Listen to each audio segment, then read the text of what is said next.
Et c'est reparti pour un tour. Vous connaissez Mastodon, hein, au moins de nom, à mon avis, hein. Si tu traînes un peu sur Twitter, tu as sûrement dû voir Sandrine Rousseau, Raquel Garrido, Mathilde, tous ces gens-là faire de la promo pour Mastodon en mode oui, Twitter c'est le bruit des bots depuis qu'Elon Musk a pris le pouvoir, la liberté d'expression c'est très très mal, c'est le fascisme, etc. etc. Bref, l'intro est très longue, mais en gros, c'est une étude de Stanford hein, qui, les gars en fait ont découvert qu'en 2 jours de recherche de contenu P sur Mastodon, bah, ils en ont trouvé plus que dans toute leur carrière.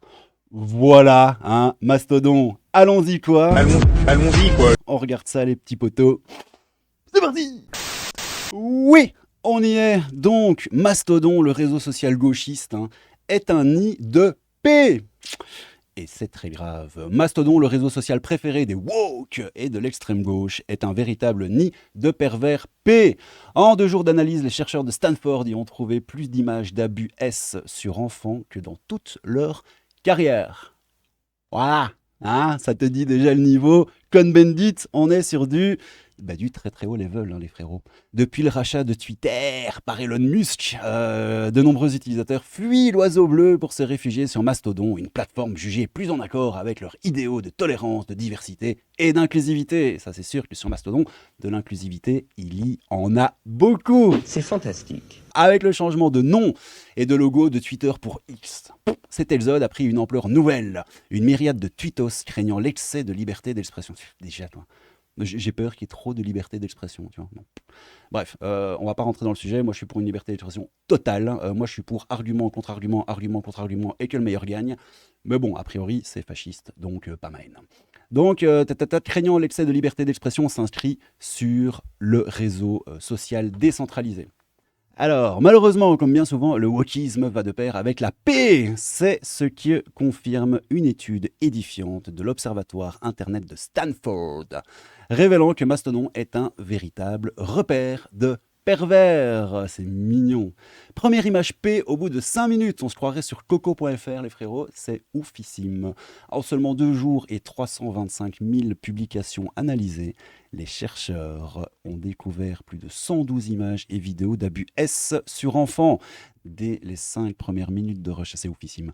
Les 5 premières minutes de recherche de premiers contenus P ont commencé à apparaître. Autant dire que n'importe qui peut y accéder très facilement. Au total, 554 publications correspondaient aux hashtags et mots-clés souvent utilisés dans des groupes en ligne dédiés aux abus S. Et tous les amis étaient identifiés comme explicites, avec le plus haut niveau de confiance de Google Safe Search. Oui, c'est beau la confiance, ça on aime chez nous. Blabla, ça on s'en fout. Pour les chercheurs de Stanford, la publication ouverte de contenu P est si prévalente sur la plateforme que cela est très inquiétant. Tu m'étonnes. On apprend même que la panne de serveur Mastodon machin survenue début juillet 2023, c'est oufissime les gars, était directement liée à l'afflux d'images P sur le réseau social. Oui, sur son blog, la personne chargée de maintenir le serveur, c'est n'importe quoi là, tu vois qu'il y a une personne qui fait la modération, enfin, c'est du grand n'importe quoi. Sur son blog, la personne chargée de maintenir le serveur confirme avoir été alertée sur ce sombre trafic. Toutefois, il explique s'occuper de la modération sur son temps libre et avoir besoin de plusieurs jours pour réagir. Voilà. Bon, tu as une personne qui modère. Alors, on va revenir sur la décentralisation, la modération après, parce que c'est pas vraiment un problème de est-ce qu'on est capable de modérer. Parce que si tu vas sur Mastodon, par exemple, et que tu lâches un petit troll sur Sandrine Rousseau, les woke ou quoi que ce soit, je te promets, mon petit chou, que tu seras ban immédiatement de Mastodon en 10 minutes, 10-15 minutes. Tu lâches un petit troll, tu te fous un peu de leur gueule, tu lâches une petite crotte de nez sur les woke, tu te fais immédiatement suicider. Par contre, balancer des photos et des vidéos P, ça c'est pas grave. Donc j'ai envie de te dire en fait que la modération, voilà, tu sais où elle va et tu sais aussi où elle va pas. Donc voilà, la modération pour les P, on s'en fout un peu. Par contre, troller le bruit des bots et tout ça, ça c'est très grave. Donc en gros, c'est plus une question de on choisit ce qu'on modère qu'une réelle question de modération. Même si là, effectivement, il n'y a qu'un mec, c'est le... Faut pas que je dise ce mot, c'est le wololo total, enfin bon, bref, t'as compris. Donc voilà, besoin de plusieurs jours pour réagir, hein. C'est sans nul doute le gros point faible de Mastodon par rapport à des réseaux comme Thread, X, et Twitter, hein, Instagram ou Facebook, rigoureusement modérés par de vastes équipes de professionnels. Alors la modération, encore une fois, Bah, c'est laissé aux humains et une grosse modération, oui, c'est sûr que si c'est Sandrine Rousseau qui fait la modération, ça va pas être super cool. Maintenant, si c'est quelqu'un qui a des valeurs et qui estime que la liberté d'expression doit être totale ou quasi totale, là, effectivement, c'est déjà mieux. Enfin, tu vois, encore une fois, il y a modération et modération. Bref. Et même s'il avait promis de prendre des mesures contre le contenu en question, l'hôte du domaine Mastodon s'est contenté de le suspendre et de rendre le serveur inaccessible temporairement. Une fois restauré, l'administrateur a déclaré que l'hébergeur avait ajouté le domaine à une liste de faux positifs. Donc en gros, ouais, on te fait croire que c'est positif et qu'il y a des P partout, mais en fait non, c'est des faux positifs. C'est pas vrai, évidemment, un spoiler. Pour éviter de futures pannes, pourtant les chercheurs confirment que l'incident n'était pas un faux positif. Voilà, puis bon, l'article à la fin qui lance une petite crotte de nez sur les gauchistes, hein, c'est un peu, bon, voilà, wokisme et paix, les deux faces d'une même pièce. Pour conclure, le principal auteur du rapport, David Thiel, explique avoir trouvé plus de contenu en 2 jours sur Mastodon que sur l'ensemble des réseaux sociaux depuis la création de l'Observatoire Internet. Bon, ça on avait déjà dit. Il estime que la principale cause est le manque d'outils de sécurité utilisés par les plateformes de réseaux sociaux décentralisées. En effet, chaque instance est en charge de sa propre modération, ce qui mène à des inconsistances et de graves dérives. Voilà, bah, c'est le principe du truc décentralisé. Chacun fait sa petite tambouille dans son coin, tu vois. Il n'y a pas une instance qui gère le truc. Centralisé, décentralisé. C'est relativement logique. Pour le futur, les chercheurs recommandent à ce type de plateforme de confier, blablabla, on s'en fout, hein, les outils. Cependant, la gauche et la petite crotte de nez qui me fait marrer, moi, tiens. Cependant, la gauche et le courant woke sont étroitement liés à la communauté P. C'est fantastique. Comme en témoigne cette ignoble publication du journal français Libération de 1978. Ouais, je suis belge, hein, les gars. 78. Et donc, ouais, hein, au passage, une petite crotte de nez sur Libération. Désolé, je suis obligé d'un tout petit peu censurer parce que YouTube. Au-dessus à gauche, c'est la fameuse une de Libération qui a tant fait parler d'elle et qui fait toujours autant parler d'elle. Désolé, je suis obligé de la flouter. À droite, on a le fameux article de Simone Korfsos. J'ai fait une vidéo là-dessus et regarde la gueule qu'elle a, mon petit frérot. Ah, c'est elle. Ah, Simone Korfsos. Tu lui prêterais tes gosses, hein? Je sais que tu le ferais. Ne mens pas. C'est une psychanalyste. Voilà, c'est l'élite de la gauche. Psychanalyste, c'est fantastique. Et en gros, ouais, je te dis, j'ai fait une vidéo dessus et pour résumer, elle t'explique que tout le monde a des pulsions P sublimées. Voilà, t'es un P, je suis un P, tout le monde est des P. Enfin, bref, c'est du grand n'importe quoi. En dessous à gauche, on a ouais, Libération qui confirme avoir employé un journaliste P entre 75 et 95.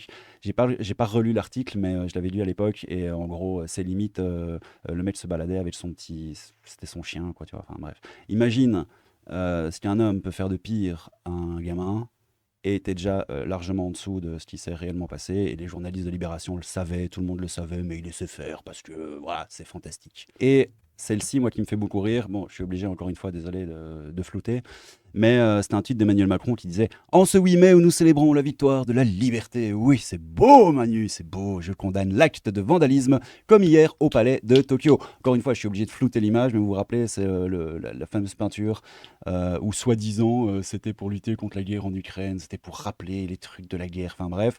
Mais voilà, tout ce qu'on voit, c'est un adulte qui force un enfant à lui 1-1, là 1-1. Voilà, en gros, c'est ça. T'as l'adulte qui est debout et t'as l'enfant qui est un genou au sol et t'imagines bien ce qu'il fait. C'est fantastique. C'est fantastique. S'en prendre à une œuvre, c'est attenter à nos valeurs. En France, l'art est toujours libre et le respect de la création culturelle garanti. Et c'est rigolo parce que là, je le floute pas, hein, évidemment. On a le Sound of Freedom, hein, le fameux film qui parle justement des réseaux, de tout ça, qui est censuré de toutes parts. Il paraît que c'est complotiste. Bien sûr, si les médias mainstream le disent, c'est évident. Alors, perso, moi j'ai vu le film et je peux vous confirmer, c'est du complotisme. Il n'y a rien à voir, les amis. Ne regardez pas, surtout, ce film. Allez le voir, allez le regarder, s'il vous plaît, parce que c'est important. Bon, et pour finir, parce que c'est quand même un peu rigolo, je vous ai parlé tout à l'heure de la grande invasion P de 2017 sur Mastodon. C'était absolument pas une blague. On termine là-dessus, puis voilà. De toute façon, Mastodon, balèque, hein, en vrai. Enfin, balèque. Balèque des gens qui sont dessus, mais enfin voilà, c'est aussi important de. Enfin, bon, bref, t'as compris.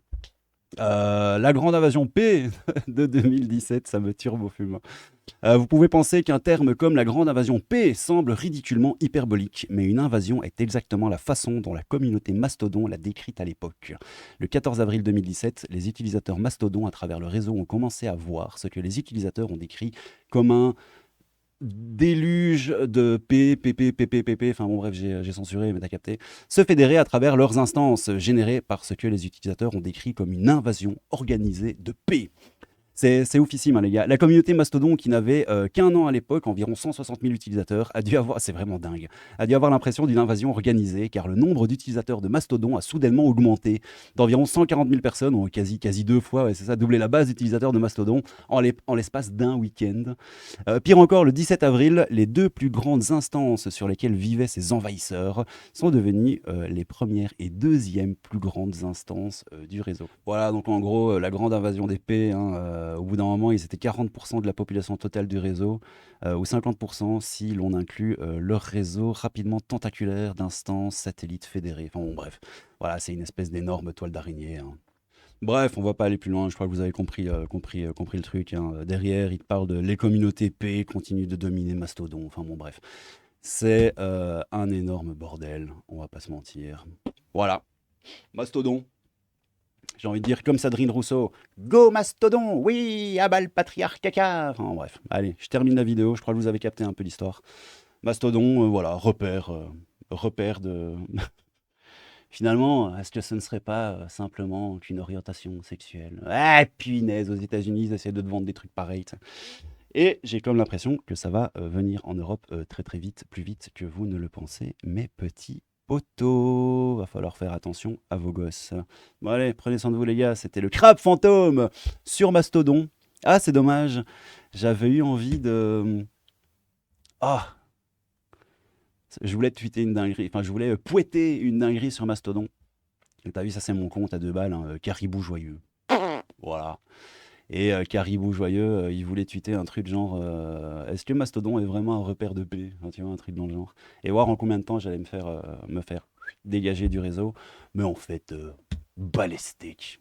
Voilà les frérots, c'était la petite news, la petite vidéo du jour pour rigoler, hein, même si c'est absolument pas rigolo. Donc Mastodon, un repère de paix, bon, ça étonne qui, pas moi en tout cas, mais bon voilà. Ce qui me fume quand même, c'est qu'en 2 jours, ils aient trouvé plus que dans toute leur carrière. Enfin, c'est quand même, on est sur un niveau de Cohn-Bendit level max, c'est assez fou. Bref, on va terminer cette vidéo en vous disant que... C'est fantastique. Oui, c'est fantastique. Bon, allez, prenez soin de vous les frérots. C'était le crabe fantôme, un peu de crabe, beaucoup de fantômes. Prenez soin de vous et à bientôt.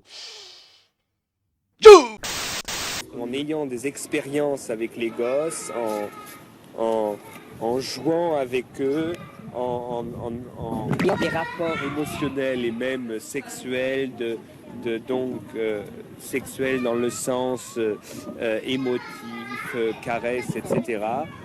J'ai appris beaucoup sur ma propre personne. C'est fantastique.